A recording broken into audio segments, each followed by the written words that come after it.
नमस्कार विद्यार्थियों, आपका अपने YouTube channel math cam solution में स्वागत है। यहाँ पे हम क्लास 10th का chapter number 3 linear equation in two variable exercise 3.5 के क्वेश्चन सॉल्व कर रहे हैं। इसके अंतर्गत क्वेश्चन नंबर सेकंड है हमारे पास।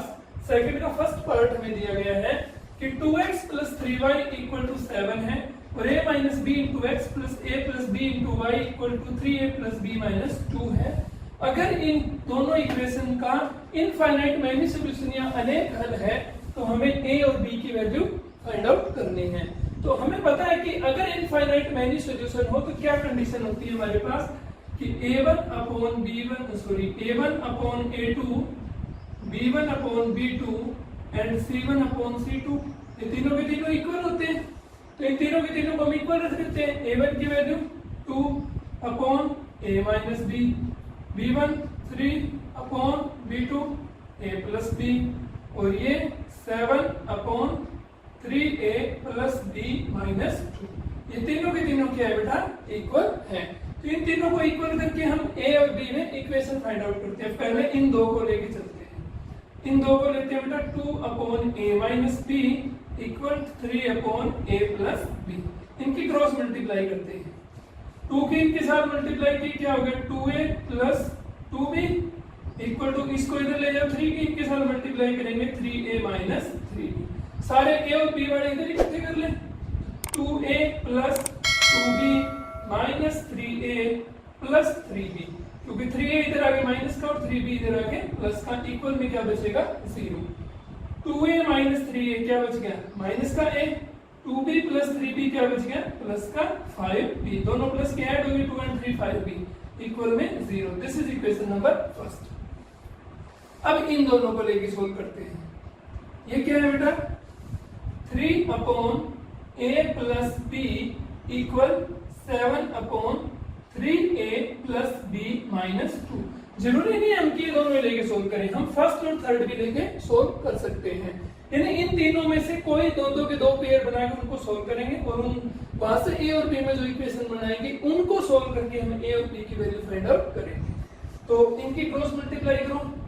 3 की इनके साथ मल्टीप्लाई 3 3 जा 9a + 3b - 3 2 जा 6 इक्वल में 7 की इसके साथ मल्टीप्लाई 7a + 7b। a और b वाले इधर ले आओ और यहाँ एक कांस्टेंट है, कांस्टेंट को उठा के उधर ले जाओ। क्या बचेगा? 9a + 3b माइनस में 7a इधर आगे माइनस का, माइनस में 7b इक्वल में क्या होगा बेटा? 6। अब 9a में से 7a गया, कितना रहेगा? 2a + 3b और -7b क्या बचेगा? माइनस का 4b। ये प्लस और माइनस तो माइनस हो जाएगा, इसलिए इसको मैं माइनस लिख लेता हूँ। इक्वल में क्या रहेगा? 6। अब ये देखो ये तीनों 2 से डिवाइड हो रही है तो डिवाइड भी कर दो। a - 2b = 3। This is equation number second. अब हम फर्स्ट और सेकंड को सॉल्व करके a और b की वैल्यू फाइंड आउट करेंगे। तो हम क्या इसको लिख लेते हैं बेटा? -a + 5b और 0 को उधर उठा लेंगे, माइनस या प्लस 0 लिख देंगे इक्वल में 0। ये इक्वेशन इसका 3 इधर उठा लेंगे a - 2b 3 प्लस का इधर आके किसका हो जाएगा? -3 = 0। अब हम फॉर्मूला अप्लाई करते हैं हमारा 2 3 1 2। 2 के यानी b के कोएफिशिएंट क्या होंगे? 5 and -2। 3 मतलब कांस्टेंट की क्या है? 0 and -3। फर्स्ट मतलब a का ऊपर क्या है? -1, नीचे +1। 2 इसके क्या है? 5 and -2। अब यहाँ पे x और y नहीं है तो a और b लिख लेंगे। अगर a और b दे रखे हैं तो a b 1। a के नीचे इनकी मल्टीप्लाई 5 3 जा 15, सिंबल माइनस का, बीच में -2 0 0, ये 0 हो जाना है। बीच में इक्वल b की वैल्यू इनकी मल्टीप्लाई 0 1 जा 0, बीच में माइनस, ये -3 × -1, माइनस और माइनस प्लस हो गया, 3 1 जा 3 इक्वल में 1 के नीचे इन दोनों की प्रोडक्ट 2 1 जा 2, माइनस और माइनस प्लस हो गया तो ये तो 2 आ गया, बीच में माइनस, 5 1 जा 5 तो ये 5 आ गया। a बटा में -15, b के नीचे -3 और ये 1 के नीचे भी -3, क्योंकि 2 and -5 सब्ट्रैक्ट होंगे, 5 बड़ा है तो वहां माइनस आ गया। अब इन दोनों को कंपेयर करो। a upon -15 equal to b upon first और लास्ट को कंपेयर कराएंगे बेटा। a की वैल्यू चाहिए ना, तो लास्ट क्या है 1 अपॉन -3, -15 को उधर ले जाओ, a -15 उधर जाके मल्टीप्लाई हो जाएगा -15 अपॉन -3, माइनस से माइनस कैंसिल, 3 से 5 पे कैंसिल, a की वैल्यू आ गई हमारे पास 5। b की वैल्यू निकालने के लिए इन दोनों को इक्वल कर दें, b upon -3 equal to 1 upon -3, b की वैल्यू -3 उधर ले जाओ, -3 अपॉन -3, माइनस से माइनस कैंसिल, 3 से 3 कैंसिल, b की वैल्यू भी क्या आ गई 1। यानी इस इक्वेशन का जो इनफाइनाइट मेनी सॉल्यूशन या अनेक सॉल्यूशन हल होंगे वो किस वैल्यू के लिए होंगे, a की वैल्यू 5 और b की वैल्यू 1 के लिए होंगे। सेकंड क्वेश्चन का सेकंड पार्ट हमारे पास कि 3x plus y equal to 1 and 2k minus 1 into x plus k minus 1 into y is equal to 2k plus 1। इसका कहता है नो सॉल्यूशन है या कोई हल नहीं है, तो हमें k की वैल्यू फाइंड आउट करनी है कि k की किस वैल्यू के लिए इसका नो सॉल्यूशन होगा। हमें पता है नो सॉल्यूशन में कंडीशन क्या होती है कि a1 upon a2 equal to b1 upon b2 not equal to c1 upon c2, यानी फर्स्ट टू रेशियो इक्वल होते हैं लेकिन लास्ट टू रेशियो इक्वल नहीं होते। तो यहाँ हमने वैल्यूज पुट की, x के कोएफिशिएंट लिख दिए 3 अपॉन 2k माइनस 1, y के कोएफिशिएंट लिख दिए 1 अपॉन k माइनस 1 और इधर कांस्टेंट कोएफिशिएंट लिख दिए 1 अपॉन 2k प्लस 1। अब इनको हम सोल्व करते हैं, पहले फर्स्ट टू को कंपेयर करवाते हैं बेटा। फर्स्ट टू को कंपेयर करवाओ, 3 upon 2k minus 1 equal to 1 upon k minus 1, cross multiply के 3 के मल्टीप्लाई करेंगे तो 3k माइनस 3 इक्वल टू 1 की इसके साथ करेंगे तो 2k माइनस 1, k वाले इधर कर दो, कांस्टेंट वाले इधर ले जाओ, तो 3 तो उधर जाएगा प्लस का हो जाएगा और 2k इधर आएगा माइनस का।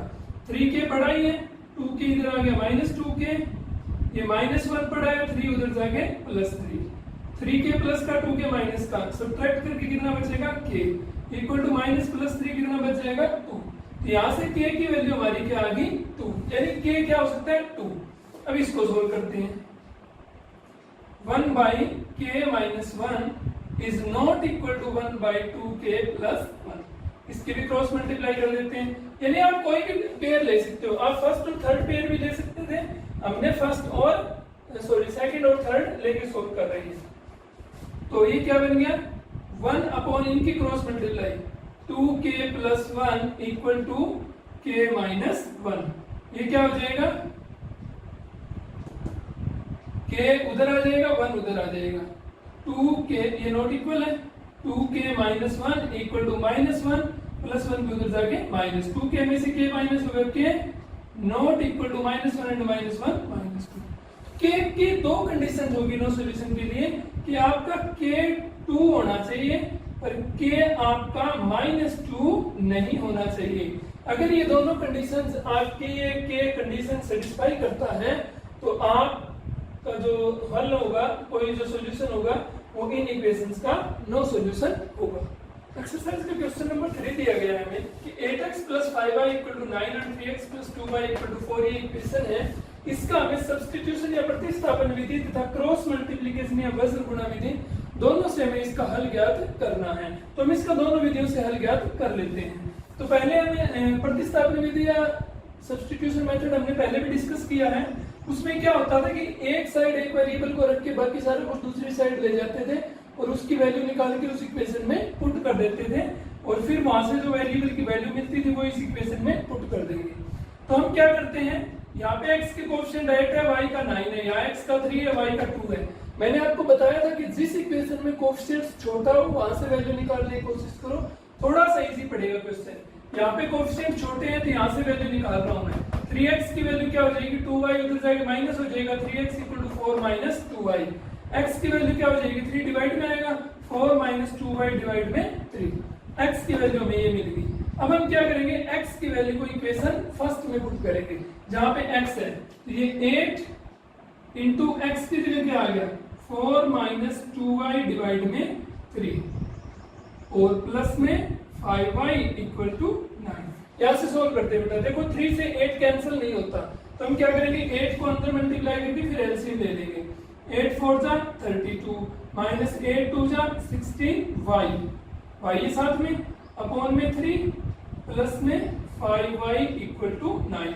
इसके नीचे बना एलसीएम ले लो 3, 3 एलसीएम लेंगे, बनेगा 32 माइनस 16y प्लस 5 3 जा 15y, क्योंकि 3 इसके साथ मल्टीप्लाई हो जाएगा इक्वल टू 9। 3 को उधर ले जाके मल्टीप्लाई कर दो, ये बनेगा 32 minus 16 plus 15 minus y equal to 9 3 जा 27। 32 उधर जाके माइनस हो जाएगा, y को इधर ही देखो, माइनस y 27 माइनस 32, इसको सॉल्व करोगे तो बचेगा 27 प्लस ये माइनस सब्ट्रैक्ट होएगा, माइनस का 5 बच गया क्योंकि बड़ा 32 है, तो ये माइनस और माइनस कैंसिल हो गया। y की वैल्यू हमारे पास क्या आ गई बेटा 5।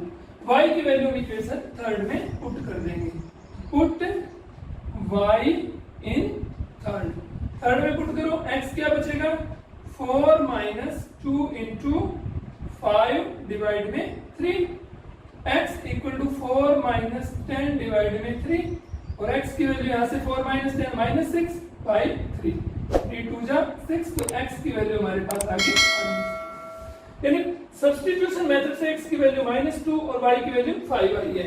अब हम क्रॉस मल्टीप्लिकेशन से भी चेक करते हैं कि इसकी वैल्यू क्या आती है। हमने यहाँ पे क्रॉस मल्टीप्लिकेशन करने के लिए 9 और 4 को इधर उठा ले, क्योंकि मैंने आपको बताया था कि इक्वल में 0 रखना है, उधर जो भी कांस्टेंट है सारों को उठा के लेफ्ट हैंड साइड में ले आएंगे, तो लेफ्ट हैंड साइड में उठा लाए। अब हम यहाँ पे कोएफिशिएंट्स लिख देते हैं 2 3 1 एंड 2 के। 2 मतलब y के कोएफिशिएंट, y के कोएफिशिएंट क्या है 5 2, 3 मतलब कांस्टेंट कोएफिशिएंट -9 -4, 1 मतलब x के कोएफिशिएंट 8 एंड 3, 2 फिर मतलब y के कोएफिशिएंट 5 एंड 2। यहाँ से वैल्यू निकालनी है x की, y की और कांस्टेंट की। x के नीचे क्या आएगा, इनकी प्रोडक्ट 5 4 जा 20, सिंपल माइनस का, बीच में माइनस, 9 2 जा 18, माइनस का, ये माइनस है, माइनस और माइनस प्लस 18, इक्वल में y की वैल्यू 9 3 जा 27, माइनस का, क्योंकि माइनस है और बीच में माइनस, फिर 8 4 जा 32, माइनस ये, माइनस और माइनस प्लस 32, इक्वल में 1 के नीचे क्या आ जाएगा 8 2 जा 16 माइनस 5 3 जा 15, ये x के नीचे वैल्यूज क्या बच गई बेटा -20 प्लस 18 -2 बचेगा, इक्वल में y के नीचे -27 प्लस 32 प्लस का 5 बचेगा, और ये 1/16 -51। कंपेयर कराएंगे इन फर्स्ट और थर्ड को, x upon -2 equal to 1/1, x की वैल्यू क्या आ जाएगी -2 को उधर ले जाओ, -2/1, x की वैल्यू आ गई -2। इनको कंपेयर कराएंगे सेकंड और थर्ड को, y upon 4 equal to 1/1, y की वैल्यू क्या आ जाएगी 5 को उधर ले जाएंगे 5/1 5, तो x की वैल्यू यहाँ से भी -2 आई, y की वैल्यू 5 आई, यहाँ से भी x -2 और y 5 आया। यानी आप मेथड कोई भी अप्लाई करो, चाहे इनके ऊपर क्रॉस मल्टीप्लिकेशन लगाओ, सब्स्टिट्यूशन लगाओ, एलिमिनेशन लगाओ, ग्राफिकल मेथड लगाओ, आपकी x और y की वैल्यू चेंज नहीं होगी, ये सेम ही रहेगी। ओके, तो नेक्स्ट क्वेश्चन जो नंबर 4 है हमारा, वो हम नेक्स्ट वीडियो में डिस्कशन करेंगे। Thank you.